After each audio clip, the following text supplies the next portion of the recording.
galera, tudo bem com vocês? Aqui é a Ana Opaleira. No vídeo de hoje eu vou contar pra vocês a história de um inscrito. Pra quem não conhece, esse é o quadro Opala Contador de Histórias, onde se você aí mora um pouquinho longe de mim e gostaria muito de contar a sua história pra mim e pra todos os inscritos, me envie um e-mail com fotos e a sua história bem detalhadamente e eu conto aqui pro pessoal. Esse quadro, gente, é uma forma de vocês me mandarem a história de vocês e eu deixar bem registrado aqui, que é uma forma de homenageá-los. Então eu espero muito que vocês gostem do vídeo. Não esquece de deixar o like para dar aquela força, sugestões de novos vídeos aqui embaixo nos comentários e, é claro, compartilhe com os amigos para nos ajudar a família Ana Opaleira a crescer cada vez mais. Vamos lá assistir o vídeo.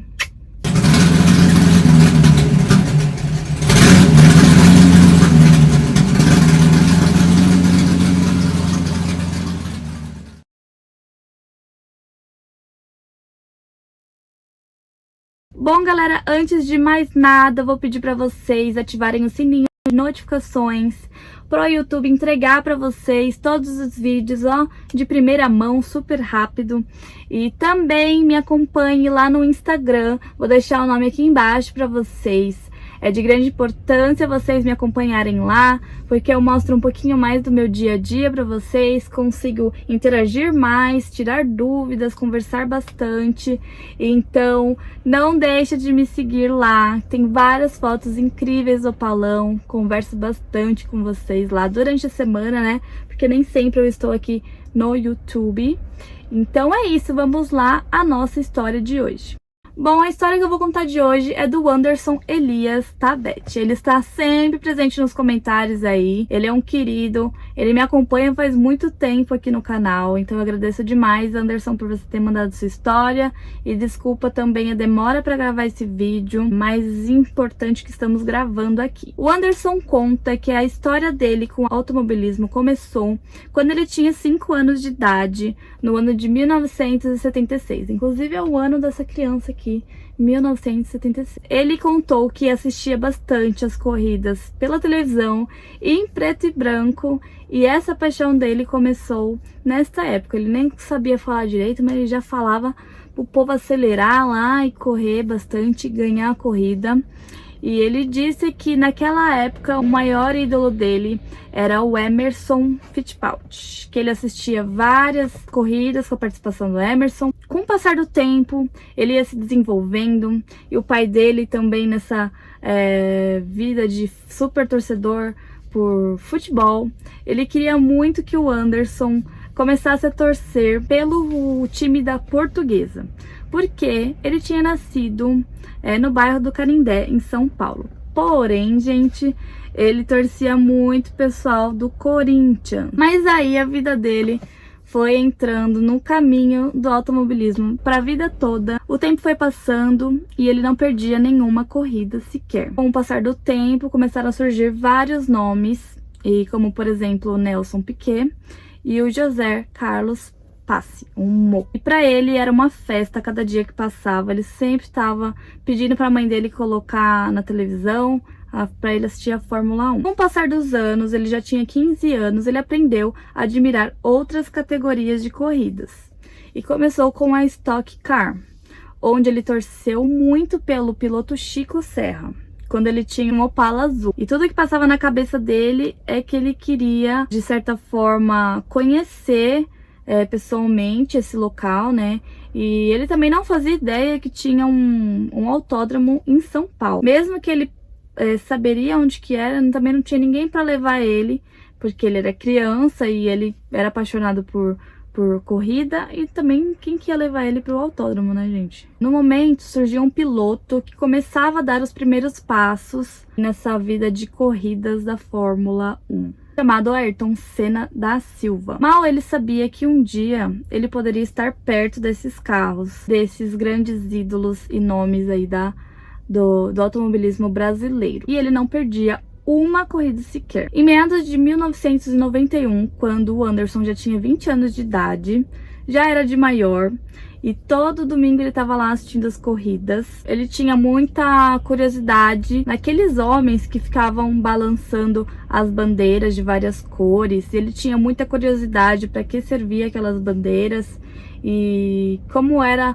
curioso aqueles caras, os homens, balançando a bandeirinha num lugarzinho que só tinha cobertura para se proteger do sol. Ele ficou com aquilo na cabeça, ficou muito curioso e falou para a mãe dele que ele gostaria muito de um dia poder trabalhar com isso, ser o homem que balança as bandeirinhas lá nas corridas. E a mãe dele deu risada, mas falou assim: ah, filho, vê como que faz para entrar nisso, né? E ele, super esperançoso, foi indo adiante com essa ideia na cabeça. No ano de 1992, ele conheceu um amigo que se chamava Eduardo Vasconcelos. E esse Eduardo, ele convidou o Anderson para assistir uma corrida no Autódromo de Interlagos. E mal sabia ele que neste mesmo local, ele começaria a realizar o sonho dele, que desde criança ele sonhava em participar de momentos do automobilismo e das corridas, né? Ele foi para Interlagos para assistir um treinamento deles lá, uma corrida, e ele disse que esse dia estava muito frio,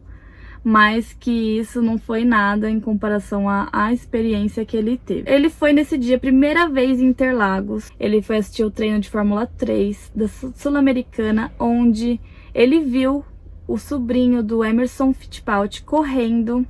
Esse sobrinho do Emerson, ele tinha 14 anos na época. E o Anderson ficou assim, chocado, ele não tava nem acreditando que tava passando por aquilo.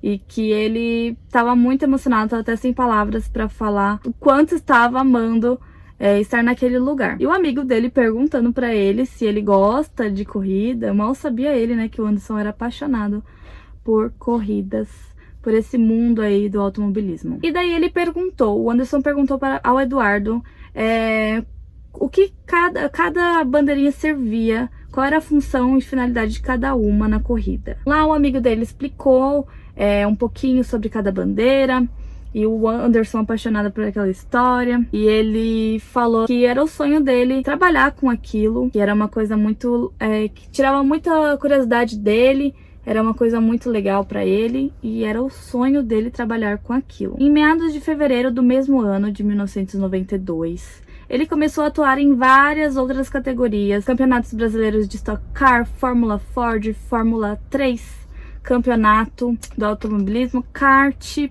tantos outros que ele passou.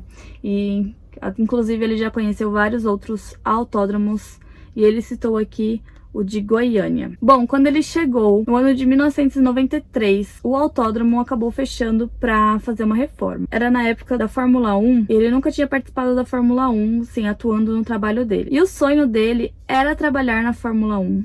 E ele estava esperançoso nessa época em ser convocado para ajudar nessa categoria. E ele falou assim que era um trabalho que exigia 100% de experiência, e ele era novato, né, não tinha tanta experiência nisso, mas que ele pediu tanto a Deus que no dia do aniversário dele, 3 de março de 1993, no dia do aniversário dele, ele recebeu uma carta com a convocação que ele iria atuar na Fórmula 1 conforme o sonho dele, e ele ficou assim muito agradecido. Ele ficou tão emocionado e ansioso que ele nem conseguia dormir nos dias aí que estavam próximos do evento, e ele disse que ele mostrava aquela carta para os pais dele e falava que ele sim foi convocado em participar daquele momento tão especial.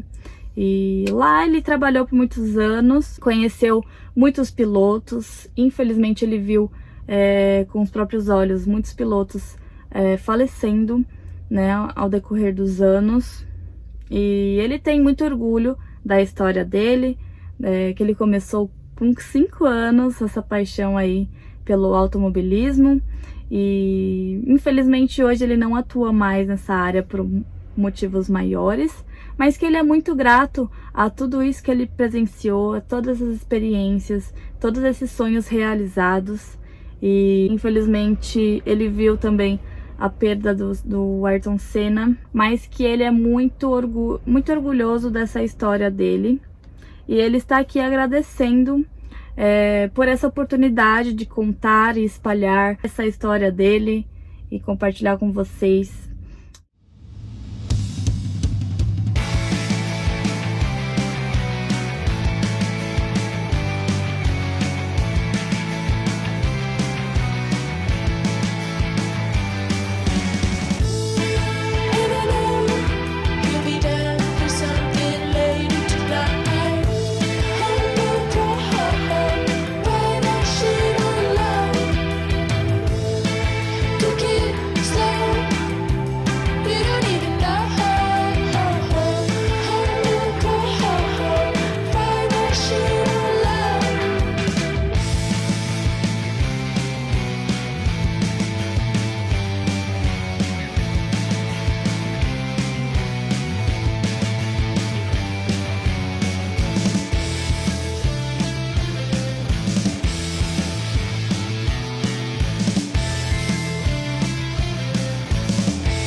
E se você aí quer participar também desse quadro, eu vou deixar o e-mail aqui no box de informações para vocês. Então é só enviar a sua história, tudo bonitinho, contando bem detalhadamente. E as fotinhos também, se você também tiver vídeos do seu carro e quiser compartilhar, seria muito legal. Então é isso, gente. Eu espero muito que vocês tenham gostado. Desculpa se eu me embananei algumas horas aí, porque é um texto muito longo e eu procuro não ler e sim contar a história. Então é isso, gente. Eu agradeço demais pela presença de vocês, por terem assistido, ao Anderson que me enviou essa história. E é isso, gente. Muito obrigada por assistir e até o próximo vídeo.